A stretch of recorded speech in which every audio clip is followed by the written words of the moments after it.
আসসালামু আলাইকুম গাইস, দেখুন এটা হচ্ছে পেয়ারা গাছ। দেখুন কি সুন্দর সুন্দর পেয়ারা গাছের একেবারে প্রতিটি ডালে এত সুন্দর পেয়ারা ধরেছে। দেখুন এত পেয়ারা, মাশাআল্লাহ।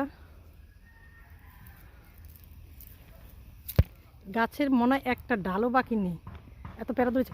ওই যে মিঠি, ওই যে বড় একটা পেয়ারা দেখছাস, দেখছাস দেখছাস।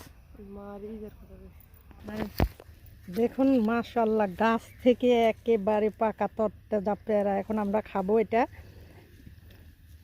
কি ভাগ্য ভালো আমাদের। দেখছেন গাছে যখন আমরা ভিডিও করতে আসছি তখন গাছের মধ্যে একটা একেবারে সুন্দর পেয়ারা পেয়ে গেছি। আর এটা হচ্ছে করলা গাছ। দেখুন কি সুন্দর করলার ফুল আসতেছে, করলা ধরবে।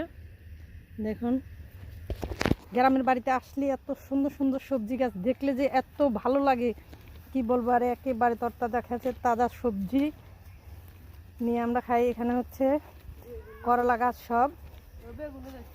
আর এটা দেখুন হচ্ছে বেগুন গাছ, সাদা বেগুন, ভিতরে ভিতরে বেগুন আছে। ওটা কিরে দৌড়াইতেছে।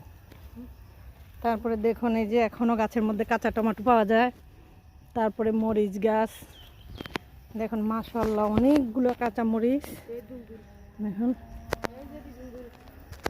ধুন্দুল আছে, এই দেখুন গাছের মধ্যে ধুন্দুল। আর দেখুন এগুলো হচ্ছে ধুন্দুলের ফুল, মাশাআল্লাহ। দেখেন এটা হচ্ছে সবজি বাগান, এখান থেকে নিয়ে আমরা টাটকা সবজি খাই। আজকের মতো এখানেই শেষ, আল্লাহ হাফেজ।